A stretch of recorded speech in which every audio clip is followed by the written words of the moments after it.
So thank you so much, Celeste, for joining us today at Accessibility News podcast. We are really grateful, and we would like to shoot out a few questions at you so that we understand your journey in this space, Mhm. your overall journey in terms of tech implementation, development, and supporting the cause of accessibility. And it's a completely open forum. You can speak whatever your mind says and whatever you want to share about anything that can help user experience, that can help build a culture of accessibility, Mhm. and that can help overall how applications can become better and better over the and the future, perhaps. So Mhm. yeah, Dhara, you can start you know firing questions at Celeste. Yes, Celeste, like Younus already mentioned a few of them, and we would really love to know more about your background in digital accessibility, product design, and UX design. We can start from there. Sure. So I started off when I was about 14 years old working at a summer camp for special needs kids, which led me towards when I went to college, I studied to be a special education teacher. I really thought that was where I was going to be leading to the classroom. But while I was in college, I began designing user interfaces. And when I left college, I continued doing that because I found that I really enjoyed it.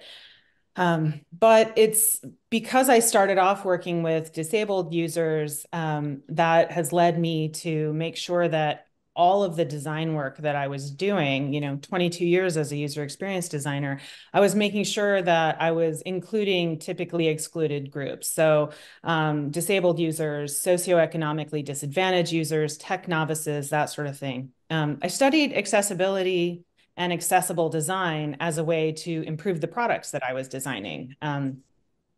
And I transitioned to being an accessibility consultant a few years ago. I've continued to expand my knowledge of accessibility from there. That's awesome, Celestine. I believe back in that time, it must be a really new area to explore. And I mean, were there like, many courses and trainings available? No, almost none when I first started out. In fact, so in fact, when I first started off at the summer camp, it was 1989. So that was before the Americans with Disabilities Act had even passed. So, and then when I went to college, I tried to explain, like, this is this thing I'm doing. I'm designing user interfaces, although it wasn't really called that at the time.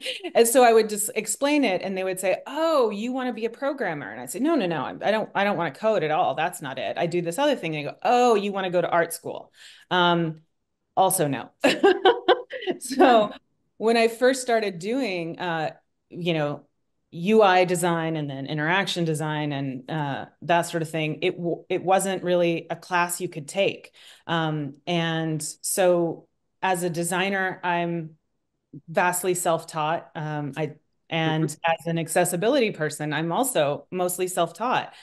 I find that it means being self-taught means that throughout my career, I've had to a bit of imposter syndrome, like, gosh, in a moment they're going to find out I don't know what the heck I'm doing, because I didn't have that piece of paper that said, I'm official, I'm Oh, certified. yeah. That's where CPAC comes in. Yeah, exactly. Well, Yeah. and that's part of why I got the CPAC, because I was thinking about it from the perspective of, I'm doing this job, and part of it was to remind myself I actually do know what I'm talking about when I talk about this stuff.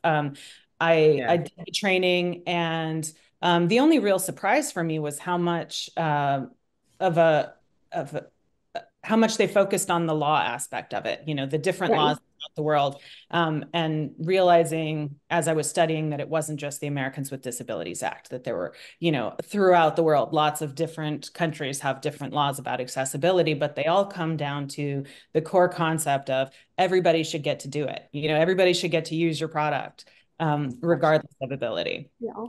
Do you recollect which year was that when you appeared for your CPAC exam? Yeah, it was just last year, in fact. I Okay. I've been working as, first off, when I was designing, I was doing accessible design. And I used to joke that like, hey, when you hire me, you get an accessibility consultant for free, because I was doing the design work and also reviewing their products for accessibility and making recommendations based off of how accessible the product was. And I transitioned over to being an accessibility consultant a few years ago. And I found that a lot of times me saying it, like, hey, this is how you make it more accessible.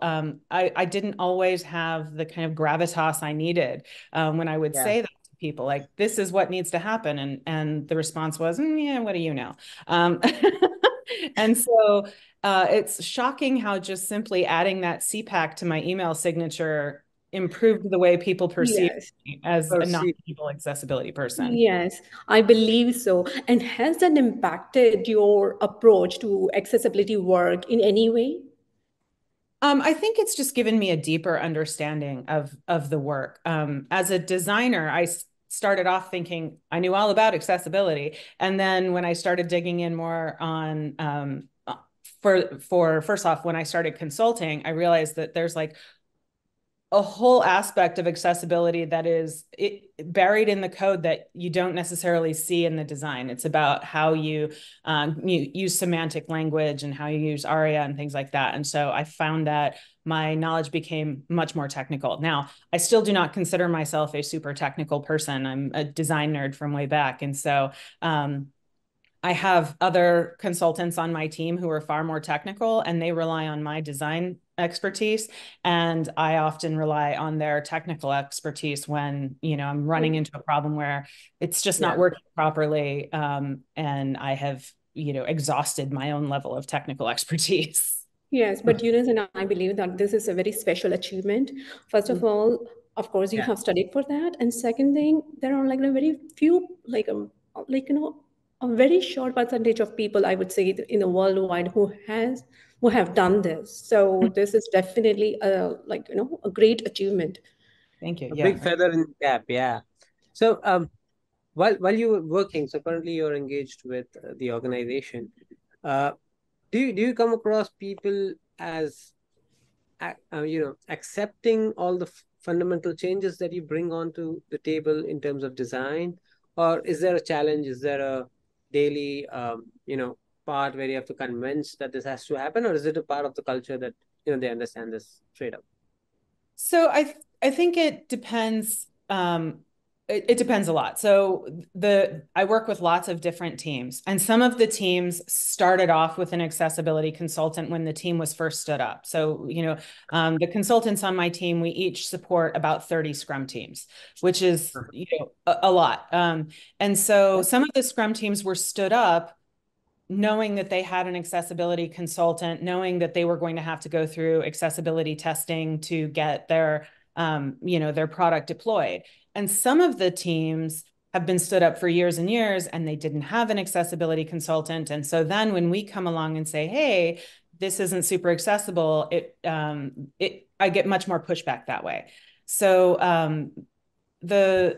the culture of all of the new teams is great. They're really thinking about accessibility as part of their process. And I teach an inclusive design training course to all new designers that come in. Every new designer who comes in goes through my training course where I talk about accessibility and inclusivity. So thank you. Yeah. So the designers are thinking about it from the beginning now too. They're still learning. Obviously, there's tons of them who have had no accessibility at all in their life until they started here and until they took the inclusive design class. So we're getting there. But for some of those classes, some of those Scrum teams that have been working for years, and then we come in and say, hey, this product that you launched 2 years ago, it's broken. You have to fix it. And then it can sometimes become a bit adversarial. And so we really have to work on building empathy so that they want to fix the problem. So they don't just see it as like,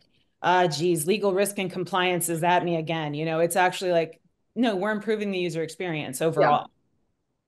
So, were you ever been in a situation where you had to clear any kind of misconception where people came in told that, like, this is not necessary, this is very expensive, not needed, and why it has to be everyone. We are not catering to all the people at the same time, right? Yeah, so I think that's a really common misconception, that the people with disabilities are a very small audience, seems to be the common misconception. I have designers all the time who tell me, like, gosh, like 1 or 2% of the population is blind. Why would I change the entire design for such a small group? And what I usually tell them is maybe 1 or 2% of the population is fully blind, but according to the last census, 1 in 4 Americans self-identify as disabled. That is a huge number. And even that number is misleadingly small, because self-identify means that there are people who have disabilities who do not identify as a person with disabilities. And therefore, like, for example, my husband can't read his screen without his glasses on, but he doesn't consider himself disabled. And so as your vision deteriorates, as you age, as you as people change in their lives, you may be perfectly healthy as a young person, and then there's an injury. I try to also explain to people that, yes, permanent disabilities are the basis for accessibility, but there's also temporary disabilities. Maybe you broke your arm, and so now you have to do everything with one hand. Or maybe there's situational disabilities. I'm holding a baby, an infant who is sleeping. I can't put the baby down. I have to do things with one hand. So when you design for people with permanent disabilities, you're also making the experience accessible to people with situational and temporary disabilities as well. And I feel like really explaining that helps to build that empathy. If they're thinking about, how would I do it if I couldn't use my eyes or I couldn't use my hands? It really does change the narrative quite a lot. Yeah. Yes, can't agree anymore. I mean, this is so true. Yeah. I think even the captions that we use in videos, the intention was for people who could not listen. That's why the captions came in the first place. Like all apps, like Zoom, for example, YouTube. But then even if we can hear it out loud and clear, we still use captions because that helps us, understand things better. So yeah, I think it's more about being empathetic, being considerate to what others needs, and definitely understanding that the quantum of users is way more than 1 and 2%. I think that is really that's a very helpful tip that you have given, and it really opens up eyes of people when they see the stat, on the board. I'm sure. Yeah. So is there any specific example or a project that you're very proud of where you think that this thing changed maybe the user acceptance ratio, or perhaps the conversion ratio of an app or a website or anything that you've built? Would you like to share something of that sort? Sure. So I manage a team of consultants, and we consult a lot on, we do a ton of design reviews. And so what we as a group found was that over and over and over again, we were pointing out the same kinds of things. This hyperlink doesn't have a secondary indicator. You're using color alone, or things like that. And so we kept finding these same issues again and again. And when we would tell the designer, you need to change this, they would say, well, we just got this component from Frameworks. This is how this component is built. And so in order to make the changes you're suggesting, I need to either start from scratch or break the component.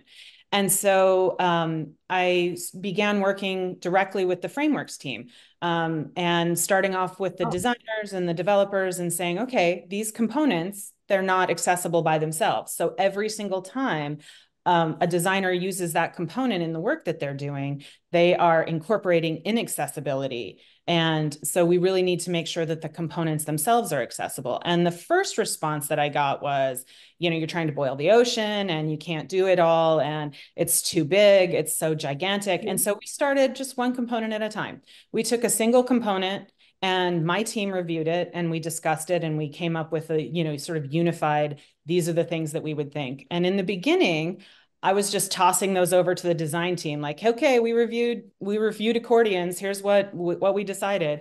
And I wasn't really seeing any impact. The changes weren't coming through that way. And so I started to have a weekly meeting with the design lead and one of the main designers who work on that group, work on the frameworks components. And we would just discuss one component at a time. So first my team would review the component and we'd come up with our recommendations. And then we'd talk with the designer. And sometimes what we found was that the designer would say, well, this comes from the top. This is, what executives want to see. And so we would talk through, how do we make this accessible while at the same time meeting the requirements that are being pushed from upper management. And when we worked together in that way and really integrated ourselves into the design process, it made every single component more accessible. And we're not done yet. We started at the top. We just here's an alphabetical list of all the components. And we started at accordions and we're working our way down. We're on links right now. We just finished links last week, which, links seem like such a small thing. You think, well, gosh, it's just a hyperlink. How simple is that, right?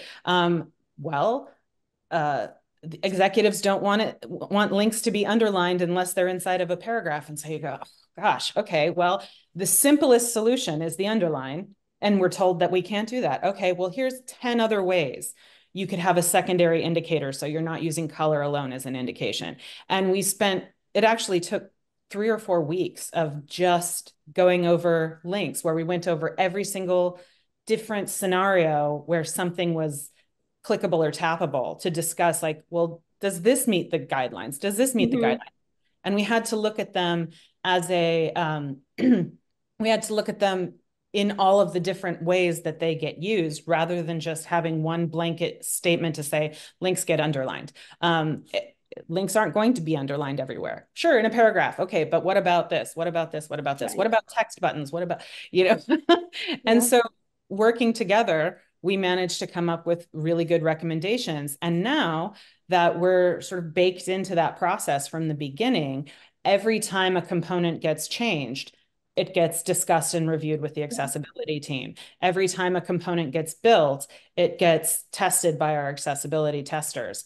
And so that doesn't mean that it solves every, defect. There's still things that happen when the components get integrated into a larger product, but it vastly reduces the number of defects that we're seeing.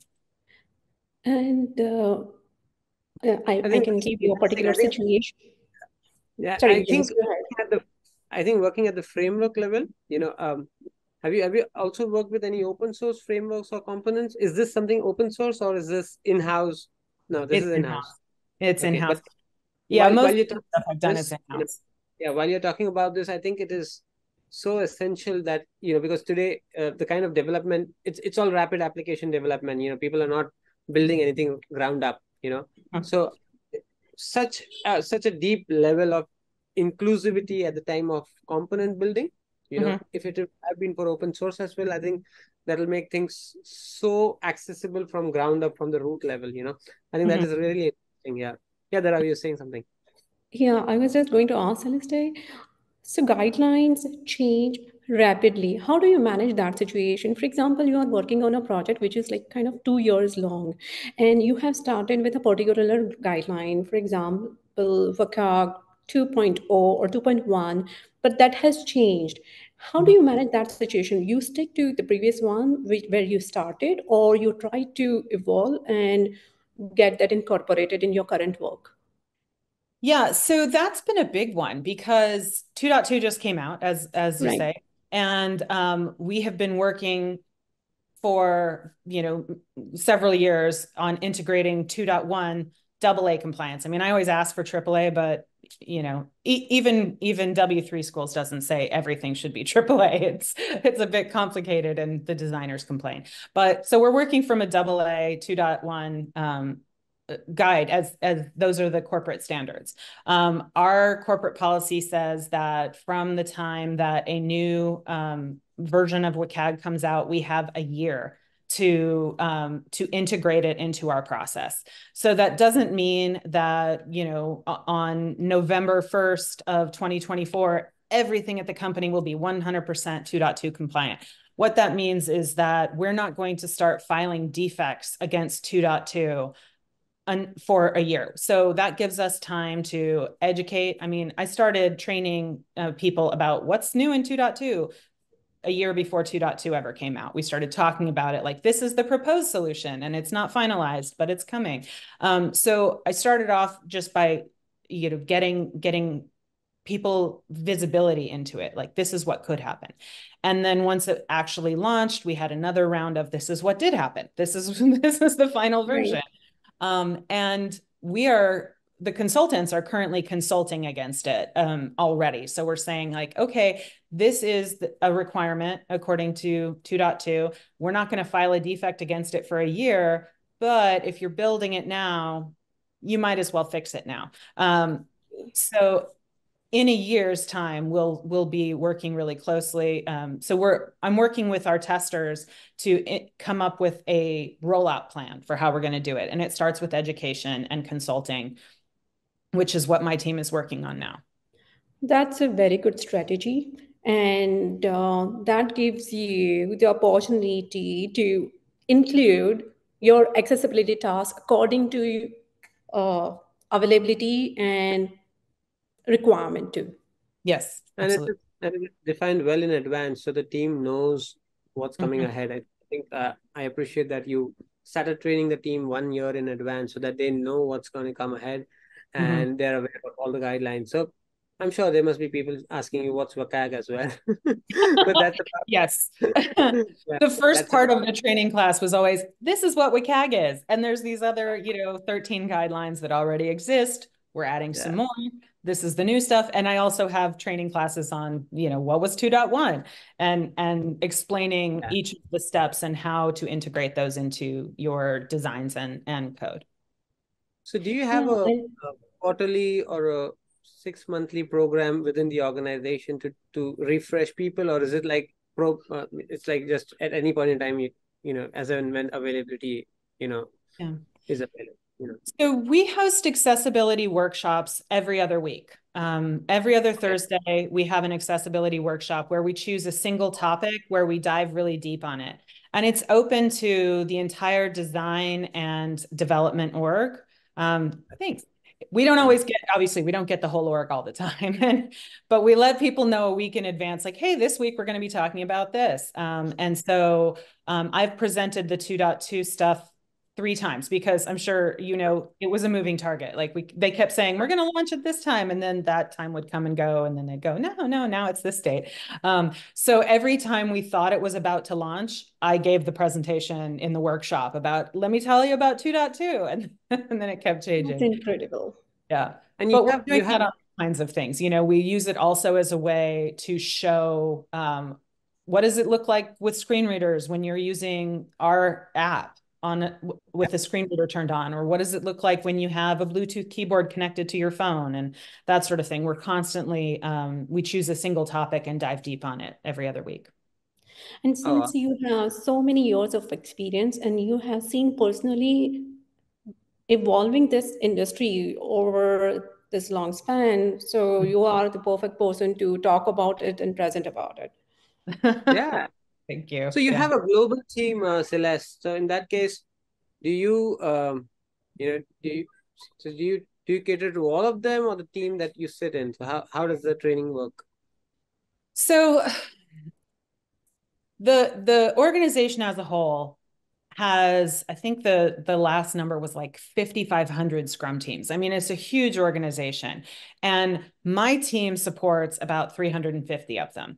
So there's a ton of, like back end teams, and there's a ton of teams that don't have a UI component at all. And but we also break it down a little bit. It is a bit siloed, right? So, I work in this section, we work on all of the teams in this org fall under our purview. And then there's another team that handles another org like that. And so we meet about quarterly with other accessibility consultants that work under the other org to make sure that we have a enterprise-wide solution that we're presenting. And part of the 2.2 release strategy is being like, we started off planning for our team. Here's how we're going to integrate 2.2. And then we realized, oh, wait, there's also like, we have to deal with this other and this other team, and everybody's, what do we do as a whole? And so suddenly what started off as a meeting with 3 people became, a meeting with 15 people because we have to make sure we have an enterprise-wide solution for it. Yeah, absolutely. Yes. I think keeping them informed helps, and it really adds a lot of value organization wide. So, has there been a case where you've been a part of an audit? Does audits ever happen for ADA or compliance, and have been a part of them, anything of that sort? Or is it So always starting? my team focuses on pre-production. So we look at things that are in development. We have a sister team that is a production team, and they do audits every 6 months that are automated. It's just a scan. And then every 18 months, an actual human being goes through and does an end-to-end test on the different Consumer-facing, Yeah.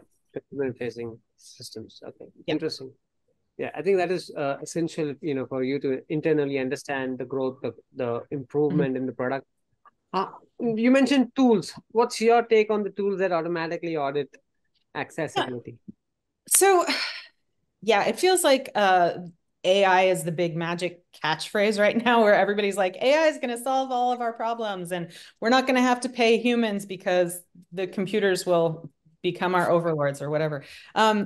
What we found is with our current tools, we find about 30 to 40% of the defects. So we get much more detailed and much more nuanced results when a human being performs the test. So it feels like, the automated scans, it's better than nothing. If catching 30% of the defects is better than catching none of the defects. So I'm happy with that. But I appreciate the fact that we currently have these checks and balances in place. Like, yes, we run the automated scan, but before it goes live, a human being has looked at it. And after it goes live, every 1.5 to 2 years, somebody takes a look at it again.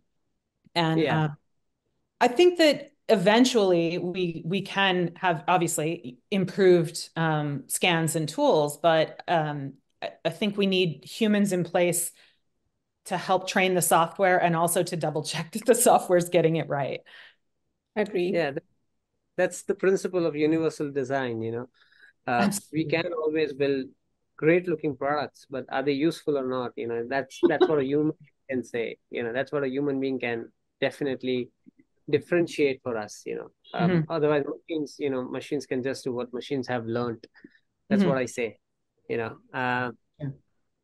So, is there a strategy that you have, which, let's say, for example, there's a guy who has a new product, thinking of a new product. What kind of strategy would you advise to a startup? Because with startups, given an established company versus a startup would not have the means to build accessible products, on the onset. If you see most of the products, are not accessible. If you look at all the new apps that come in, they build it as an afterthought. So what would be your strategy or advice to startups, where they can include accessibility at the onset? Sure. Well, the first thing I say when people say they can't afford to do accessibility is that you can't afford to not do accessibility.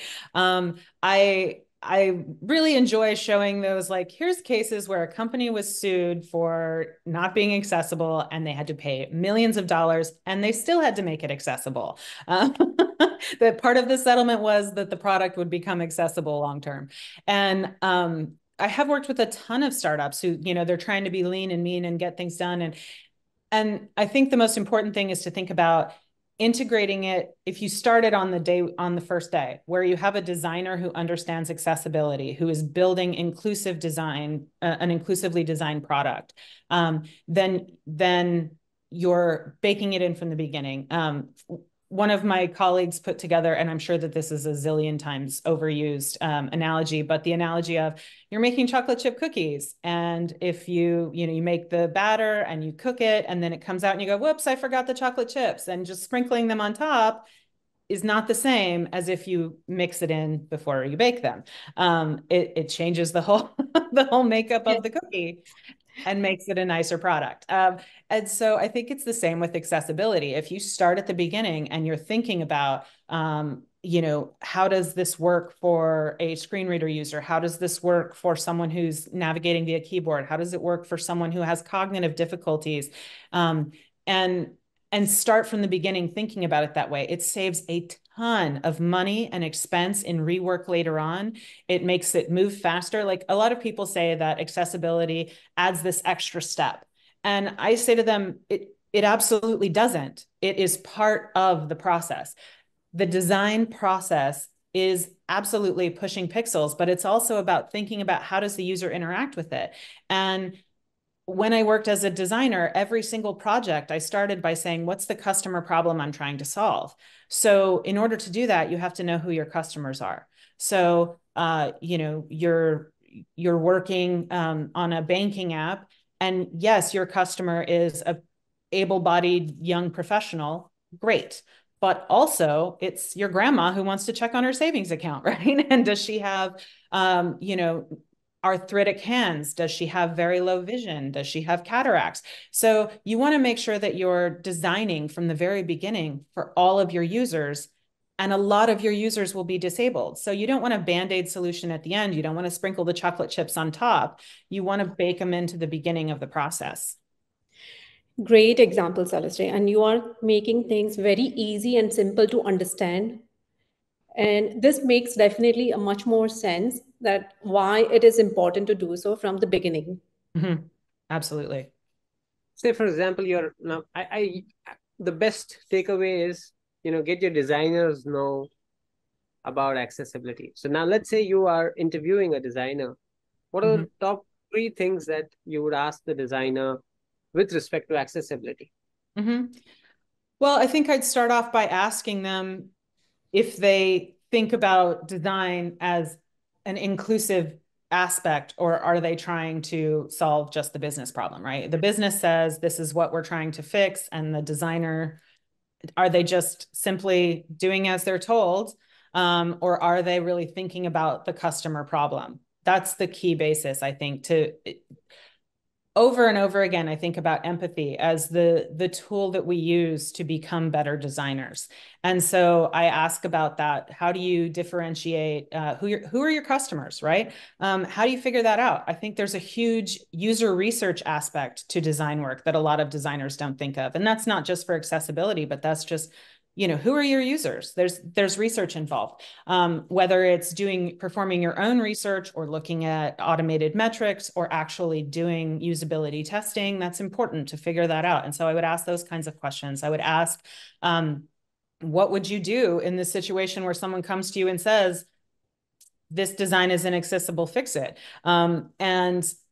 And I think the most important thing for me whenever I'm interviewing, whether it's a designer or a new accessibility consultant, is how willing are you to learn? You don't have to know everything on day one. Once you get into the job, I can train you.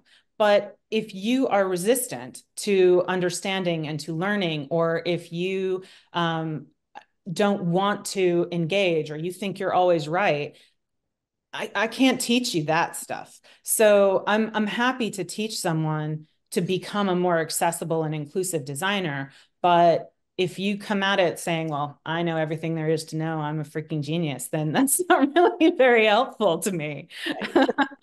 Even if you do know everything now, things change and you need to keep growing. So is there any particular site or resource that you follow to keep yourself updated? Yeah, so I have an IAAP subscription, so I get all of those. I find some really, really fascinating things coming through there. I spend a lot of time on Medium.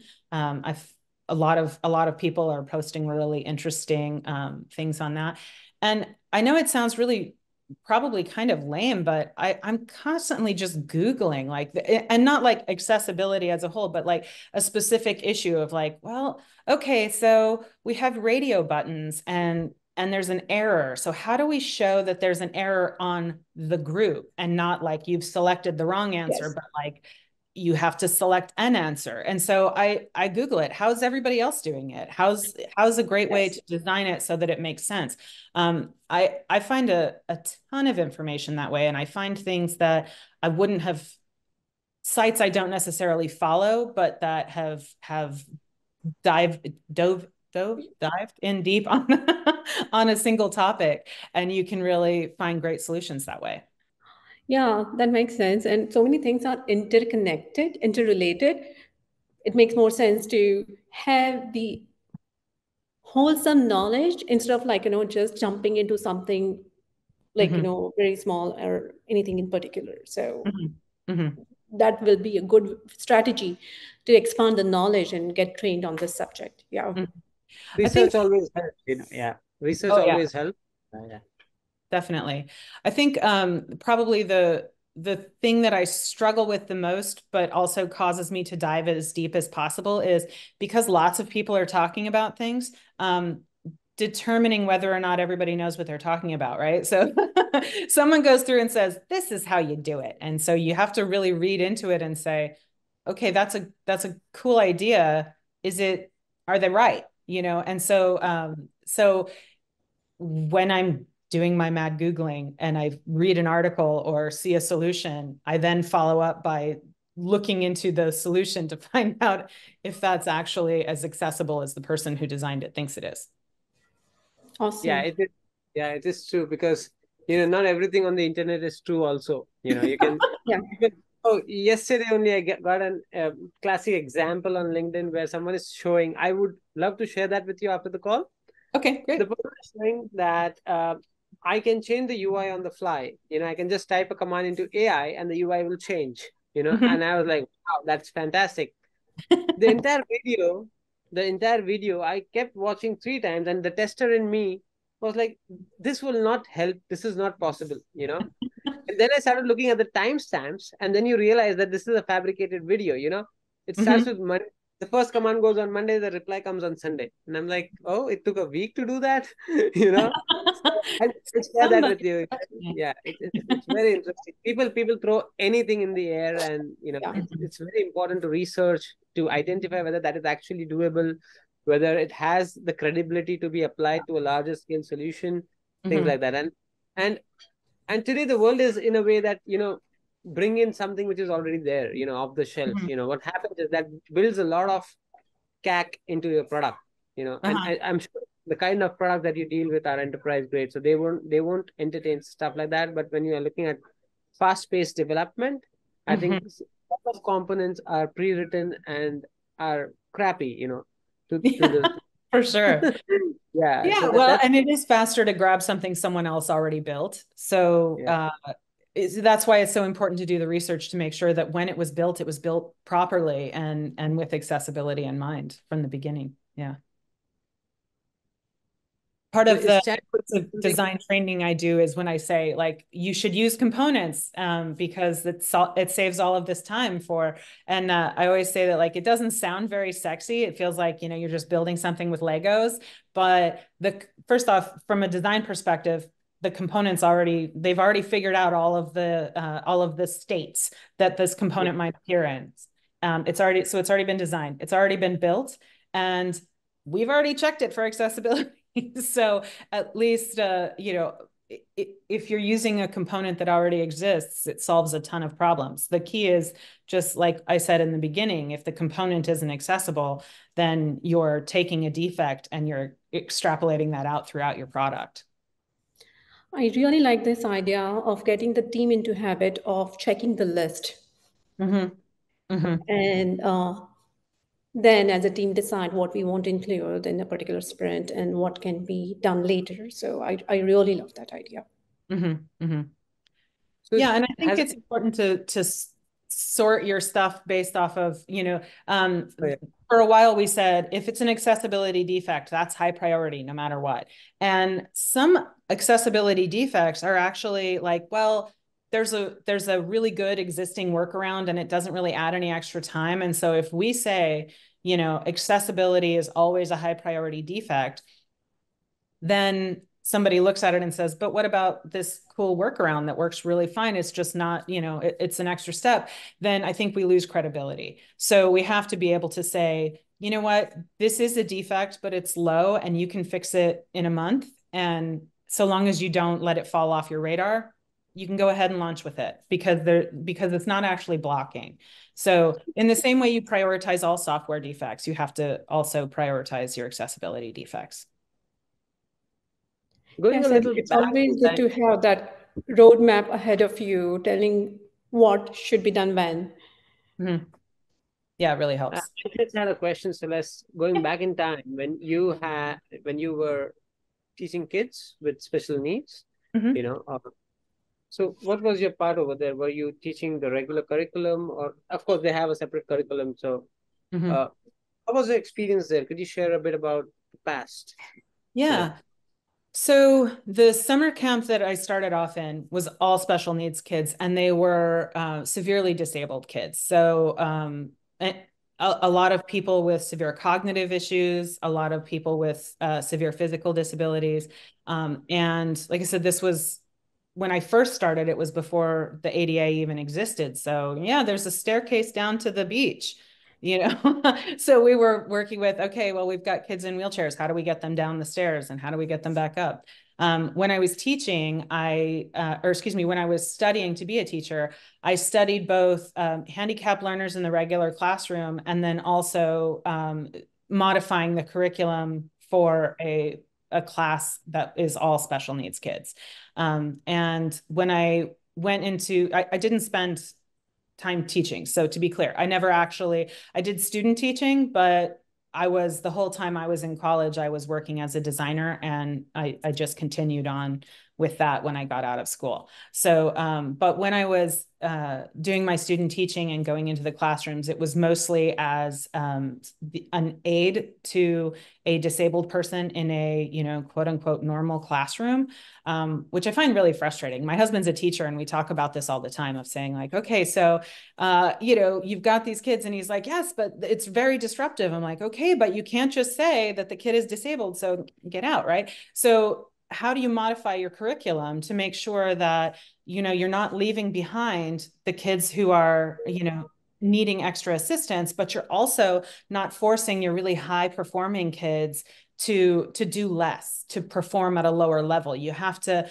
modify your curriculum to make sure that you are engaging all of your students. And I think that there's a lot of schools of thought about teaching of whether or not you should have a fully blended classroom or whether or not you should separate. That's why I think an individualized education plan is really important for your students to say that, like, this student would do really well with an assistant in a class that is, teaching a standard curriculum, whereas this student really needs the one-on-one attention in a class that is designed for special needs kids. So I really think it comes down to determining, each person is unique. And so you have to really think about how do you engage each individual student. That's terrific. And I think, did that help you to change as a person? Did you start seeing things differently from that experience?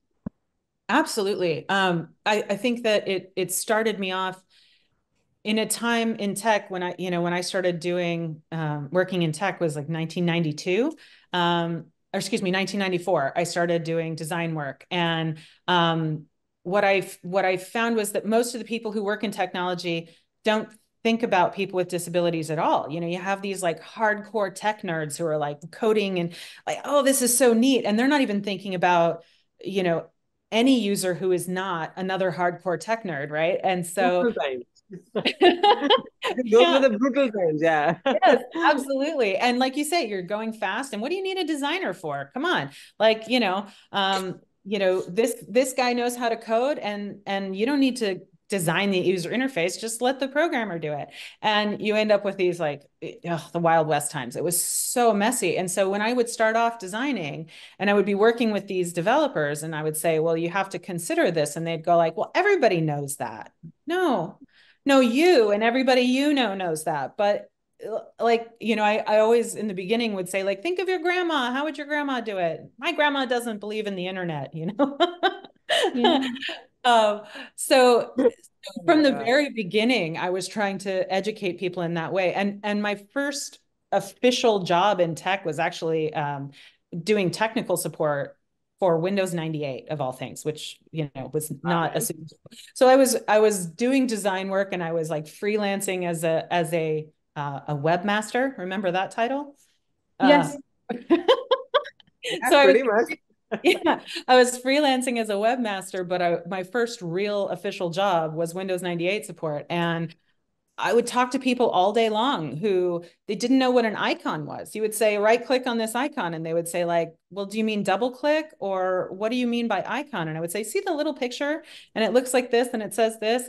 And so I think that the combination of working with special needs kids and then teaching people how to do Yes. basic, simple things on their computer, like how do you reboot, really instilled in me this sense of empathy that when I'm working with these people who think that everybody knows what they know because they're, you know, these tech guys who like these gods of tech, congratulations, but that's not the normal experience, you know, Yes. everybody else And needs a little assistance. in that time, forget about accessibility consultant, but Mhm. I don't think so. QA also existed. I Mm-mm. mean, it was just designing and implementing, Mhm. and yeah, Yeah.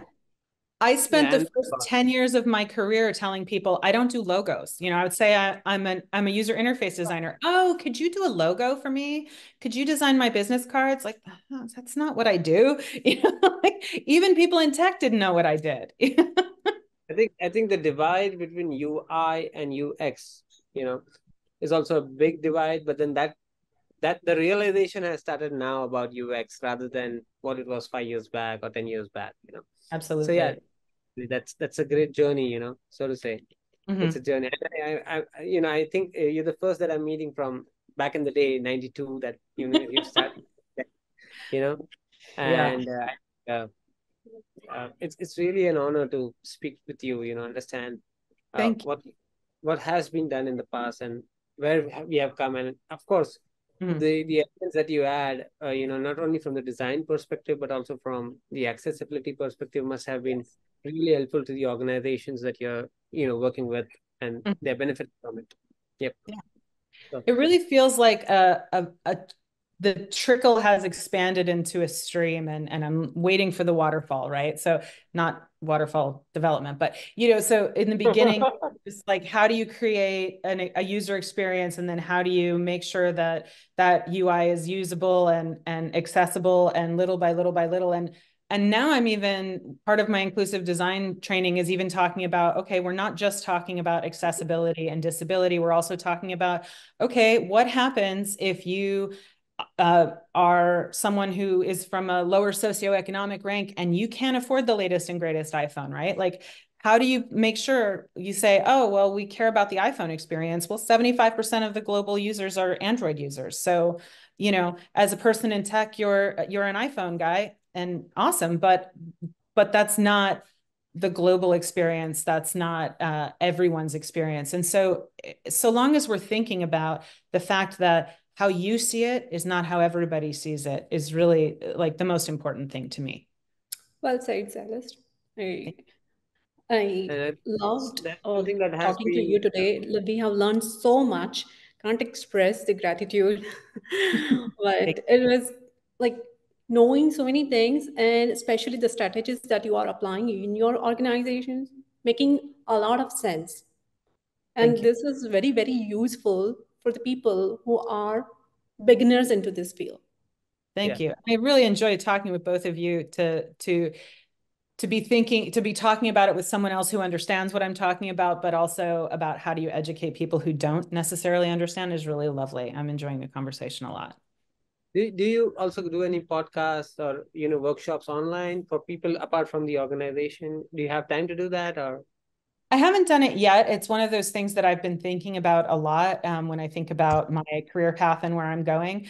I used to do a lot of stuff online about how to become a better designer. And now that I am a lot more integrated into accessibility, I've been thinking about it a lot. Since I took over managing the team that I'm managing now, I've barely had time to see my kids, so I've had less time to think about podcasts and blogs. But it's definitely on my to-do list. But it's